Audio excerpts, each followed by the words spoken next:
that things aren't great between Meghan Markle and her own mother, Doria Ragland.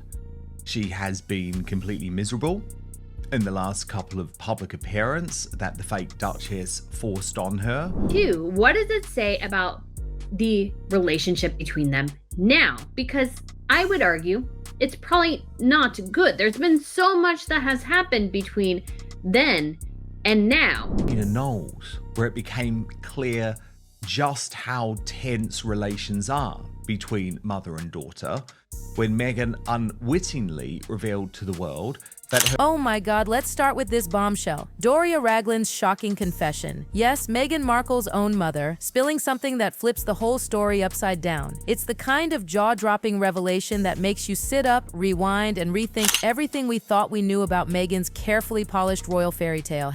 Where it became clear just how tense relations are between mother and daughter when Meghan— Have you really looked at Meghan Markle's wedding photos? No, not just a quick scroll on Instagram, I mean really looked. Take a pause, zoom in. Because there's one picture that screams louder than all the royal fanfare combined. There she is, Doria Ragland, Meghan's mother, sitting completely alone. 600 guests packed into Windsor Castle. The royal family lined up like jewels on a crown. Hollywood elites sparkling on every pew. And yet, Meghan's mom sat in solitude. And don't be fooled, this wasn't some oversight, some accidental empty seat. No, this was deliberate. It told a story most people missed. Achieve on her own by dating a very rich and wealthy and influential man. She married said influential man, joined the British royal family, the most well-known royal family. Picture it. The entire royal family gathered in their power seats, the global celebrities sprinkled in like glitter, and then just one woman quietly sitting for her daughter. She wasn't just a guest, she was the only family representative Meghan had in that sacred space. That image wasn't just emotional, it was seismic. It was Meghan saying, "This is my real family." And you know what? That one snapshot revealed more than 1,000 royal protocols ever could. Had decided to attend the Beyonce concert without her and without even telling her. Now, I knew things. But let's rewind to Thomas Markle, Meghan's dad, the man who was supposed to walk her down the aisle. Remember the scandal? The man ended up sparking one of the biggest pre-wedding disasters of the decade. Just 5 days before the wedding, the world got a bizarre sneak peek at Thomas's so-called preparations. Paparazzi pictures splashed across the press. Thomas caught candidly reading wedding coverage in the newspapers, trying on his tux, pacing like he was rehearsing for his own royal biopic. She had one child, and then decided to jump ship and scurry away to Canada under the auspices of, oh, we need a break from the media, only to turn around and go. But here's the twist that made jaws drop. It wasn't candid at all. Oh no, it was staged, reportedly involving a staggering $100,000 and a carefully choreographed media setup. Can you even imagine? The palace had micromanaged every second of that wedding, down to the flowers on the table. And suddenly this circus act blows up their entire narrative. The British press, they devoured it like piranhas. Now it has emerged that the strain is so bad that Doria Ragland has said enough is enough. I'm moving out of Montecito for good. The tabloids went berserk. Every major outlet splashed the photos, questioning his motives, mocking the setup, spinning conspiracy theories about his loyalty. The chaos hit Windsor like a storm. Palace staff scrambled, seating plans rewritten, roles shuffled, timings torn apart, and who came to the rescue? Prince Charles himself. Calm, regal, stepping in at the last minute to walk Meghan down the aisle. A royal rescue mission if ever there was one. And let's be real, that moment was as much about saving face as it was about family. The whole British monarchy, moving back from Canada to California, having another child, buying a $13 million home, getting deals with Netflix and Spotify, losing the Spotify deal, gaining a deal with them. But the drama didn't end there. Oh no, the Markle siblings had their popcorn out. Samantha Markle dove headfirst into the media circus, giving interviews left, right, and center. Meanwhile, Thomas Jr., not to be outdone, went as far as publishing an open letter addressed to Prince Harry himself. Can you imagine Harry opening that? A fiancé's half-brother airing family laundry straight to the press. If you think the royals weren't sweating, think again. To palace staff, it must have felt like juggling flaming swords while cameras rolled. Brutal, actually. Because Radar Online have reported that Meghan Markle has now been abandoned by her mom after the Duchess begged. So, by the time Meghan's big day rolled around, it wasn't just a royal wedding. It was a full-blown family soap opera broadcast worldwide. Meghan and Harry had to wade through centuries of royal tradition, a global audience, and a hurricane of family scandals blowing in real time. And right in the middle of it, silent, unbothered, steady as a rock, sat Doria Ragland, watching, waiting, holding her daughter's world together with nothing more than quiet strength. That's the kind of legend energy people write books about. And on and on and on and on. Why don't... Now, Samantha Markle, always unfiltered, always ready for a headline. Wheelchair-bound but unstoppable. She went full reality TV mode. Interview after interview, pouring out venom, accusing Meghan of changing with fame, distancing herself from family, basking in royal glory while forgetting her roots. It was messy, it was raw, and it was addictively watchable. I'll take you through this reporting. It is from Matthew Acton, who is a very experienced UK news reporter.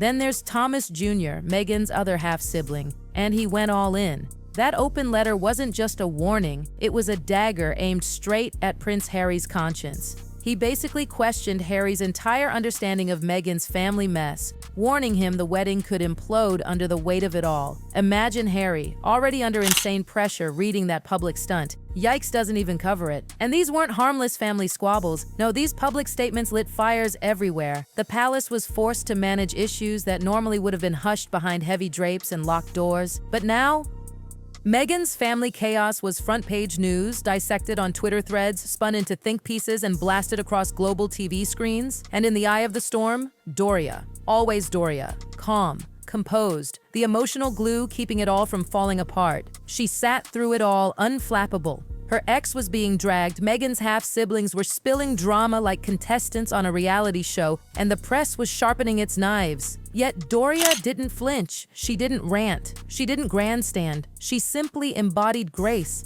And that contrast, her serenity against their chaos, made her shine brighter than anyone else in that chapel.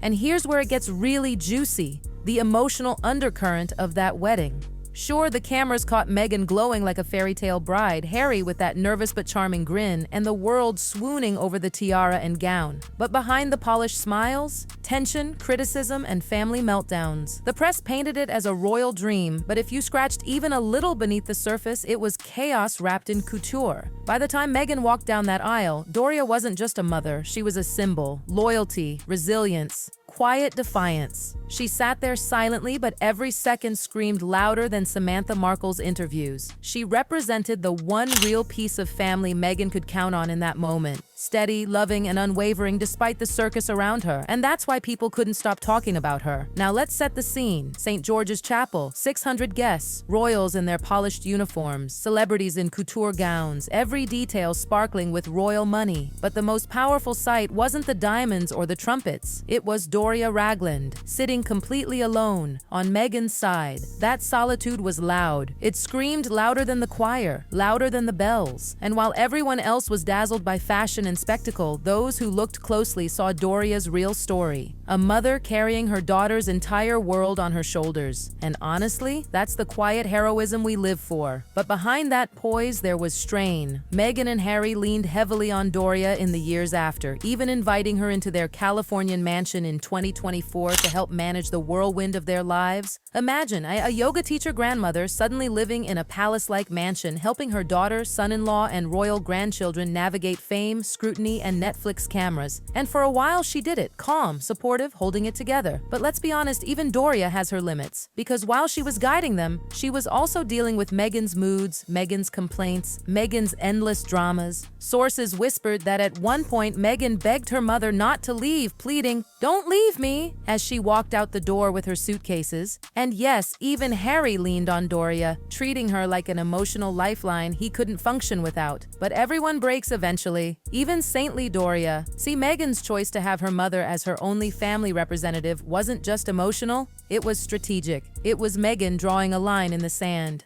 Forget about distant cousins, forget about extended relatives. She wanted one person in that chapel, and that was her mother. That choice spoke volumes about her values. It said, family isn't about numbers, it's about trust, it's about presence. And Doria had been there, through acting struggles, through heartbreaks, through public shaming. So Meghan elevated her. And in that moment, Meghan basically told the world, "This is the only family I trust." But let's be real here. Even Doria, the calm yogi, eventually got sick of Meghan's theatrics. Friends close to the family revealed she grew tired of the constant moaning, the constant drama, and the suffocating demands. She wanted her own life back. She wanted her own space. At one point, she had to walk away from living with them full-time. And really, can you blame her? She had carried Meghan through scandals, through royal exits, through Netflix documentaries, through tell-all interviews. And in the end, she simply had to step back. Of course, Meghan spun it differently, telling people how much she needed her, how Harry regarded her as part of their inner circle. But insiders say Doria just wanted to breathe. And honestly, that silence spoke louder than anything. Fast forward, and Meghan's exploration of her ancestry adds another layer of gossip fuel. A DNA test reveals she's 43% Nigerian. Boom, the internet explodes. Critics, fans, experts, everyone diving in with hot takes about identity, heritage, and race. And then, like a spark to gasoline, Doria comments on it casually during an appearance on The Daily Show. Suddenly, a personal family detail becomes public fodder. Questions flew everywhere. Did Meghan interpret the results right? Was it accurate? Why bring it up now?